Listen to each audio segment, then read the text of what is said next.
Halo, berjumpa dengan saya Agus Pandapotan dengan NIM 3621146 kelas TS.21.C dengan mata kuliah media sosial. Sini saya akan menjelaskan tentang prinsip dasar perencanaan struktur beton bertulang. Saya akan menjelaskannya. Pokok pembahasan yaitu prinsip dasar beton bertulang, konsep dan peraturan perencanaan, sifat mekanis beton, dan tulangan baja. Beton merupakan material konstruksi yang diperoleh dari pencampuran pasir, kerikil, atau batu pecah, semen, serta air. Terkadang beberapa macam bahan tambahan dicampurkan ke dalam campuran tersebut guna memperbaiki sifat-sifat dari beton, antara lain untuk meningkatkan workability, durability, serta waktu pergeseran beton. Campuran beton tersebut seiring dengan bertambahnya waktu dan menjadi keras seperti batuan yang memiliki kuat tekan yang tinggi namun kuat tariknya rendah. Yang keempat, beton bertulang adalah kombinasi dari beton serta tulangan baja yang bekerja secara bersama-sama untuk memikul beban yang ada. Yang kelima, tulangan baja akan memberikan kuat tarik yang tidak dimiliki oleh beton. Dan yang keenam, selain itu, tulangan baja juga mampu memikul beban tekan seperti digunakan pada elemen kolom beton. Pada umumnya, tiap negara memiliki peraturan masing-masing. Di Amerika Serikat sebelum tahun 2000 dikenal 3 macam standar perencanaan bangunan, yaitu Uniform Building Code atau USB, Standard Building Code, dan Basic Building Code. Ketiga macam peraturan ini mencakup persyaratan-persyaratan dalam proses desain suatu struktur bangunan. Setelah tahun 2000, ketiga macam peraturan ini diganti oleh International Building Code atau IBC yang selalu diperbarui setiap 3 tahun. Sedangkan peraturan desain yang lebih spesifik untuk struktur beton bertulang diatur dalam Building Code Requirement for Structure Concrete atau EC 31M/11. Di Indonesia sendiri peraturan desain struktur beton diatur dalam SNI 2847/2013, persyaratan beton struktur untuk bangunan gedung, yang disusun dengan mengacu pada peraturan ECI 2011. Konsep perencanaan yang dianut oleh ECI maupun SNI adalah berbasis kekuatan, atau yang lebih sering dikenal sebagai metode LRFD-L atau Bend and Resistance Factor Design. Dengan menggunakan konsep ini, maka persyaratan dasar yang dipenuhi dalam desain adalah kuat perencana, BB besar, kuat perlu atau kuat nominal. Beton atau konkrit. Ada bahan-bahan penyusun yang harus dilakukan seperti Portland cement itu bisa diartikan bahan-bahan dasar semen. Coarse aggregate itu material kerikil, batu pecah. Yang ketiga, fine aggregate itu seperti pasir, water itu air, dan yang terakhir admixture garis miring tutup berkurung optimal, itu artinya bahan tambahan berupa bubuk atau cairan. Semen. Bahan dasar pembuat semen sebenarnya adalah batu kapur yang mengandung CaO serta lempung atau tanah liat yang banyak mengandung SEO.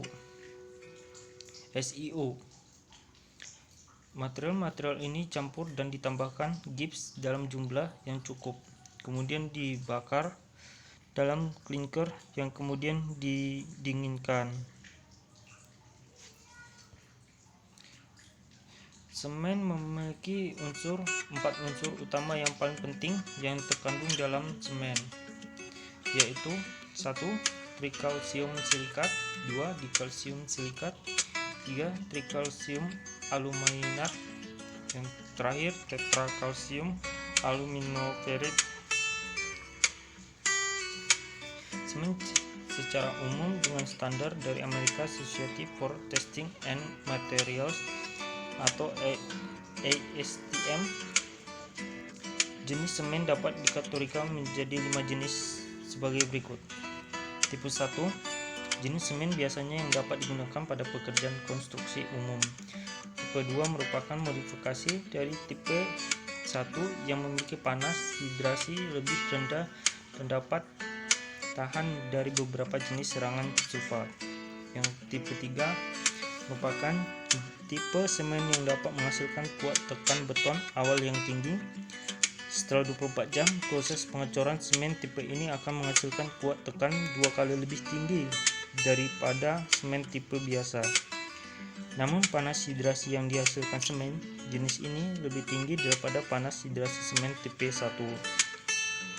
Yang keempat merupakan semen yang mampu menghasilkan panas hidrasi yang rendah, sehingga cocok digunakan pada proses pengecoran struktur beton yang masif.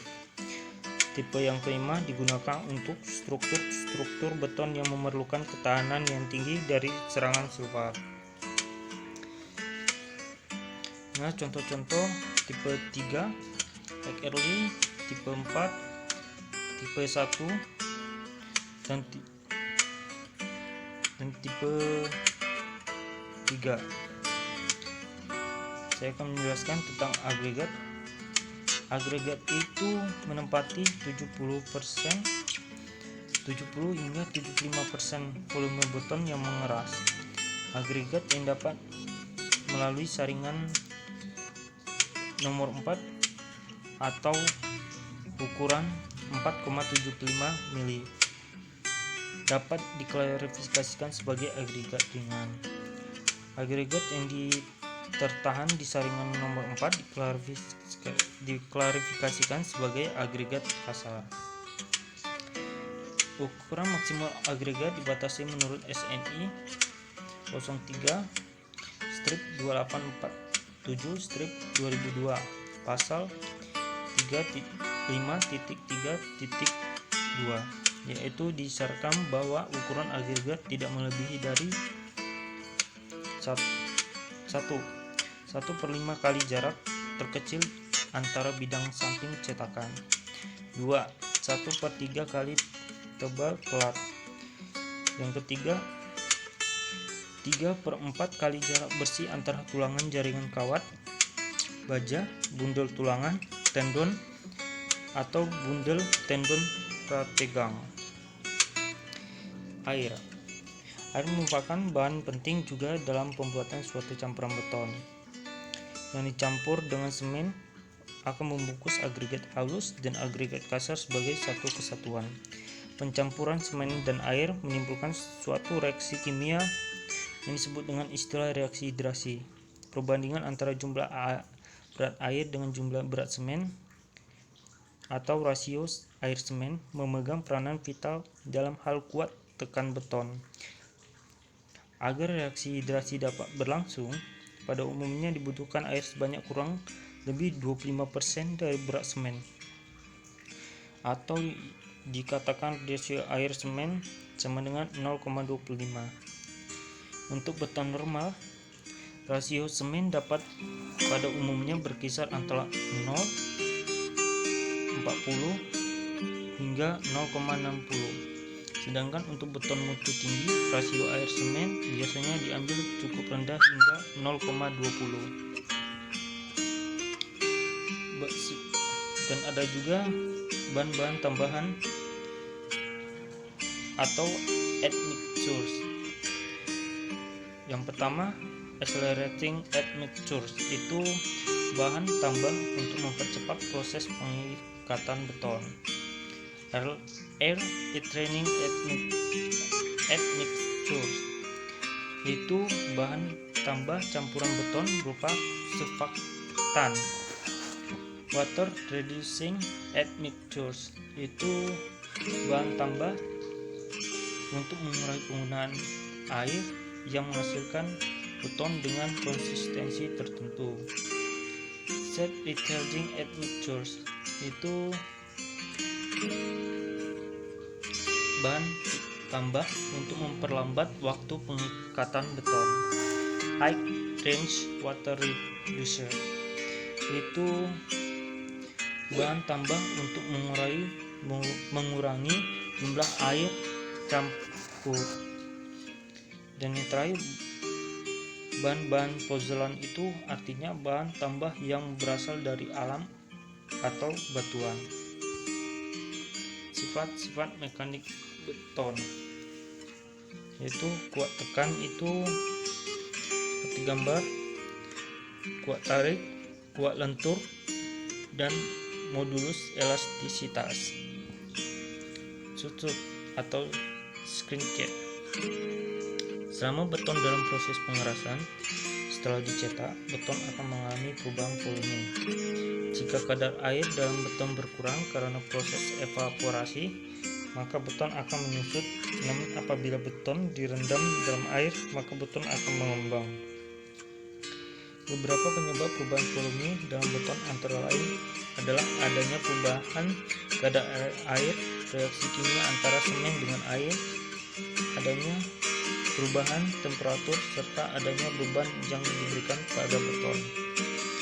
Seiring dengan mengeringnya beton, maka volume akan menyusut, yang kemungkinan diakibatkan oleh adanya tegangan tarik kapiler dari air yang ada di dalam beton. Nilai susut beton berkisar antara 200 hingga 700.10, sedangkan untuk beton rumah nilai susutnya dapat diambil sebesar 300.10. Apabila potensi susut pada beton tidak dikontrol dengan baik, maka akan menimbulkan retak-retak pada plat atau dinding beton. Pada struktur statis tertentu, adanya susut akan menimbulkan tegangan tambahan yang cukup besar dan membahayakan. Karena akibat yang merugikan ini, maka potensi susut pada beton harus diminimalisir. Untuk mengurangi potensi susut beton, pada umumnya beton dirawat dapat dengan disiram atau direndam dalam air selama jangka waktu tidak kurang dari 7 hari. Rangkap atau creep. Beton adalah merupakan material yang bersifat elastoplastis yang diawali dengan tegangan yang kecil. Tegangan plastik akan muncul sebagai tambahan dari regangan elastis. Setelah beban tetap bekerja, maka deformasi plastis akan berlanjut hingga jangka waktu kurang lebih 1 tahun. Deformasi ini akan bertambah dengan cepat pada sekitar 4 bulan pertama setelah beban bekerja. Deformasi plastis yang terjadi selama beban tetap bekerja sering dikenal dengan istilah rangkap atau creep. Dan seperti inilah contoh gambar rangkap atau creep. Nah, contoh-contoh seperti sampel collecting. Dan selanjutnya tulangan baja atau reinforcement. Tulangan baja yang biasa berupa batang baja bulat diletakkan di dalam beton, khususnya di daerah tarik, untuk memukul gaya tarik di dalam beton, khususnya di daerah yang timbul dari beban eksternal yang bekerja pada struktur beton.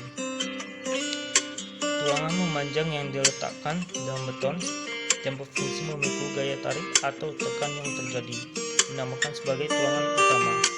Pada elemen plat terdapat diberikan tulangan arah dalam arah tegak lurus tulangan utama yang disebut sebagai tulangan sekunder atau tulangan pembagi.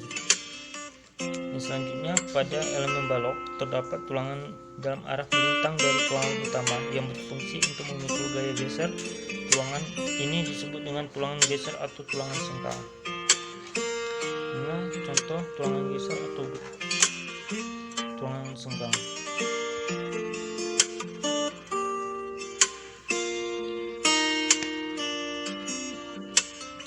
Tulangan baja berbentuk penampang lingkaran paling banyak digunakan pada struktur beton bertulang.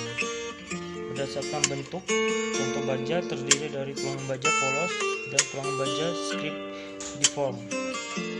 Tulangan baja polos di lapangan dinotasikan sebagai BJ.TP, sedangkan tulangan baja scriptiform biasanya dinotasikan sebagai BJ.TD. Dalam aplikasi di lapangan, disarankan untuk menggunakan tulangan baja sirip untuk digunakan sebagai tulangan utama karena bentuk penampangnya yang bersirip mampu meningkatkan lekatan dengan beton serta mengurangi lebar retak beton pada daerah tarik. Ukuran diameter tulang baja tersedia di lapangan mulai dari diameter 6 mm, 8 mm, 10 mm, 13 sampai 16, 19, 22, 25, 29, 32 hingga 55 mm. Mutu dari baja tulangan ditentukan berdasarkan kuat lelehnya. Jenis tulangan baja selain berbentuk batang seperti dijelaskan di atas adalah berbentuk jaring kawat. Jaring kawat baja adalah jaring kawat yang berbentuk segi empat dari hasil penarikan dingin dan dibuat dengan penggelasan 4 titik. Jaring kawat baja atau sering dikenal dengan istilah wire mesh dikenal berdasarkan diameter kawat baja dan ukuran lubang kotaknya atau jarak pusat ke pusat antara kawat baja. Kawat baja yang digunakan harus memiliki kuat tarik minimum yang tidak kurang dari 490 MPa. Inilah contoh-contoh menggunakan tulangan baja. Demikianlah hasil dari penjelasan saya. Sampai jumpa.